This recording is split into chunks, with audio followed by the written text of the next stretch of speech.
कल से जारी किया गया है और आज रविवार को भी कार्यालय खुला हुआ है। तो ये जो रविवार को कार्यालय खुला है ये हम लोगों के संघर्ष का नतीजा है। कर्मचारियों का व्यक्तिगत खाता खोलना चाहते हैं, लेकिन मेरी लड़ाई व्यक्तिगत खाते की नहीं है। मेरी लड़ाई, मेरा संघर्ष व्यक्तिगत खाते के साथ साथ एनपीएस की है। वो इस भ्रम में बिल्कुल न रहे कि हम इनका व्यक्तिगत खाता खोल दें, ये शांत हो जाएंगे।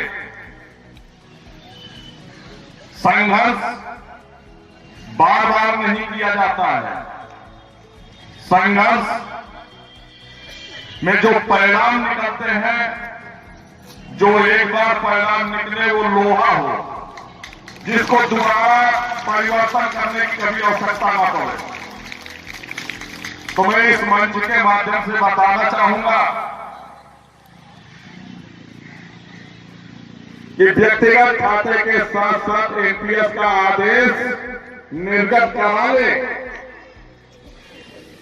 वरना आपकी सारी मेहनत व्यर्थ जाएगी। उसके बाद ही कोई अग्रिम कार्य स्टार्ट करे। यह भी बताना चाहूंगा, केवल स्मारक समिति का मुख्यालय नहीं, लखनऊ विकास प्राधिकरण नियुक्ति प्राधिकार्यालय भी खुला हुआ है और मुख्य प्रबंधक कार्यालय भी खुला हुआ है।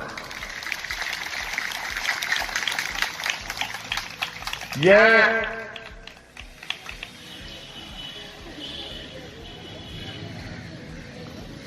जो लहर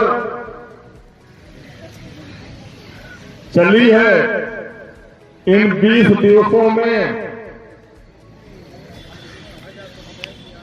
उसी लहर का परिणाम है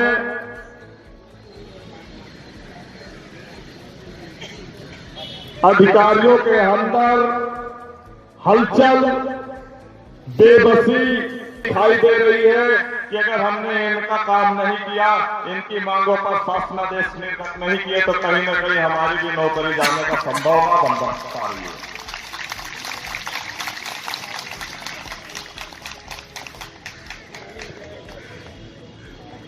आज तक हमारे कर्मचारी भाइयों का सस्पेंशन, निलंबन, वेतन बाधित, इस तरह की प्रक्रियाएं की जा रही है। अभी तक आपके बीच एक नीरज सिंह कुशवाहा बैठे हुए थे। यह भी बता दूं, 20/6 में उनकी सेवा समाप्त कर दी गई। 20/6/2020। लेकिन चूक उन्होंने की है, पत्र में स्पष्ट दर्शाया है कि 20/6/2020 को उनकी सेवा समाप्ति की जाती है, लेकिन नियुक्ति प्राधिकारी महोदय जी के हस्ताक्षर 2021 में हो रहे हैं। जनवरी 2021 में हस्ताक्षर किए जा रहे हैं और हस्ताक्षर होने से 6 महीने पहले ही सेवा समाप्त कर दी गई। ये कौन सा नियम है भाई? आदेश 2021 में निर्गत हो रहा है और सेवा समाप्ति 2020 में कर दी जा रही है। हम इसकी मांग करेंगे उस कर्मचारी भाई को पुनः सेवा में लिया जाए, क्योंकि उसकी स्थिति इस तरह से बदतर हुई है सुनकर और देखकर इतनी तरस आती है कि इसी धरना स्थल पर अन्य विभागों के लोग कर रहे धरना पर रात में जब वो खाना बनाते हैं तो उनके बर्तन जब वो धुलता है तब उसको बदले में शाम को खाना मिलता है। यह बहुत ही दुख की बात है। उसको रोड में लाना, दर दर की ठोकरें खाने पर मजबूर किया है तो किसने किया है? अपर्णा सरकार भौमिक ने। इसकी मांग हम रखेंगे, बात की जाएगी।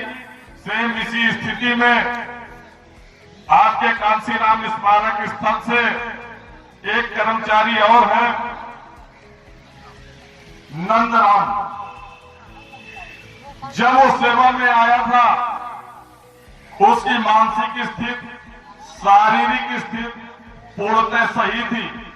अगर सेवा करते करते अगर बीच में उच्च अधिकारियों के द्वारा इतना शोषण कर दिया गया, इतना लाचार कर दिया गया, इतना मजबूर कर दिया गया, आर्थिक रूप से, मानसिक रूप से उसको टॉर्चर करते करते करते वो मानसिक बीमार हो गया। और जब वो मानसिक बीमार हो गया तो उसकी सेवा समाप्त कर दी गई। तो इसका भी खामियाजा उच्च अधिकारी ही भुगतेंगे। क्यों? क्योंकि आपने उसको मजबूर किया है। जब वो आया था आपके बीच नियुक्ति वर्ष 2011 में,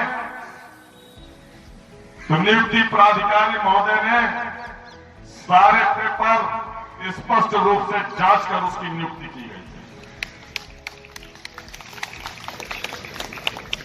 साथियों, हमारा संघर्ष निरंतर जारी रहेगा। अगली रणनीति 2 से 3 दिन के बाद शासन से अगर आदेश निर्गत नहीं होते हैं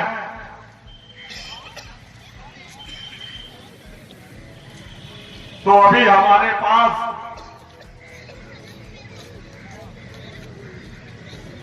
एक चूड़ी और बची है जिसको थोड़ा सा टाइट करना पड़ेगा। वो चूड़ी होगी निर्वाचन का कार्य, जिसमें हमारा स्मारक समिति का कर्मचारी भाई 1500 से 1600 कर्मचारी निर्वाचन का कार्य कर रहे हैं। हम नहीं चाहते कि निर्वाचन का कार्य बाधित हो। अगर देखते हैं, विचार करते हैं, नहीं चाहते कि इन चीजों की आवश्यकता पड़े और हमारे मांगों पर विचार करके शासनादेश निर्गत करें। नियुक्ति प्राधिकारी महोदय जी से निवेदन करूंगा, स्मारक समिति अध्यक्ष महोदय जी से निवेदन करूंगा कि हमारी मांगों पर विचार करें। अगर नहीं आप विचार करते हैं तो माननीय मुख्यमंत्री महोदय जी से भी निवेदन करूंगा, क्योंकि आप यशस्वी मुख्यमंत्री हैं, पुणे प्रदेश में आपकी वापसी हुई है। आपकी छवि इतनी अच्छी है कि आपको पूरे प्रदेश की जनता ने वापस लिया है और आपके द्वारा निरंतर 7 वर्षों से स्मारक समिति को भरपूर बजट भी दिया जा रहा है, किंतु शासन में बैठे उच्च अधिकारियों के द्वारा हर वर्ष बजट वापस कर दिया जाता है। तो मैं माननीय मुख्यमंत्री महोदय जी को संज्ञानित कराना चाहूंगा कि जब बजट वापस किया जाता है तो उन संबंधित अधिकारियों को तुरंत तलब करें। क्यों? आपको ये खर्च करने के लिए दिया गया था, स्मारक समिति के कर्मचारियों के लिए लाभ के लिए दिया गया था, कर्मचारियों को लाभ नहीं दिया और वो बजट वापस कर रहे हो। इस पर भी विचार करना चाहिए कि अनुरक्षण के कार्य के लिए जो बजट दिया गया, अगर 100 रुपया दिया गया है तो 100 रुपए में आपने 1 रुपया वापस नहीं किया, उसको पूरी ईमानदारी से खाने में लगाया है। कागजी केवल खाना पूर्ति करके मेंटेनेंस के नाम पर उस 100 करोड़ के बजट को बंदर बाट करने में पूरा समय लगाया, पूरा दिमाग लगाया है 1 साल की। उस 100 करोड़ का जो मेंटेनेंस के लिए दिया गया था उसको कैसे, कौन कौन से कार्य हमको दिखाने हैं, कहां कहां रंगाई दिखानी है, कहां पुताई दिखानी है, कौन सी बाउंड्री का मेंटेनेंस होना है, कौन सी बाउंड्री नहीं टूटी है तो उसमें राजवकों से धक्का मरवा कर गिरवा करके पुनः उस पर कार्य करवाने का कार्य किया गया है आप लोगों के द्वारा। तो मैं बताना चाहूंगा माननीय मुख्यमंत्री महोदय जी को कि इसकी भी नियुक्ति वर्ष 2011 से जितना भी मेंटेनेंस के नाम पर बजट दिया गया है, इसका भी ऑडिट हो और समस्त क्षेत्रों का निरीक्षण हो और समस्त क्षेत्र के कर्मचारियों से पूछताछ की जाए कि यहां पर कभी कोई कार्य हुआ है या नहीं हुआ।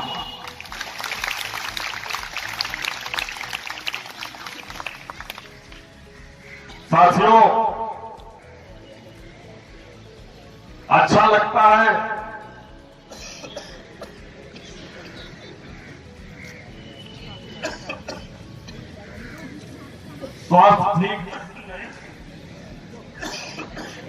स्वास्थ्य ठीक नहीं चल रहा है, आप लोगों का सहयोग बहुत अच्छा मिल रहा है।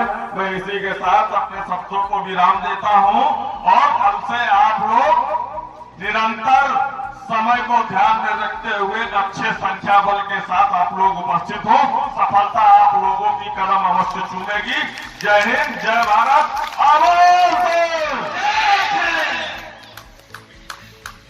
आवाज ही नहीं है लोगों के पास।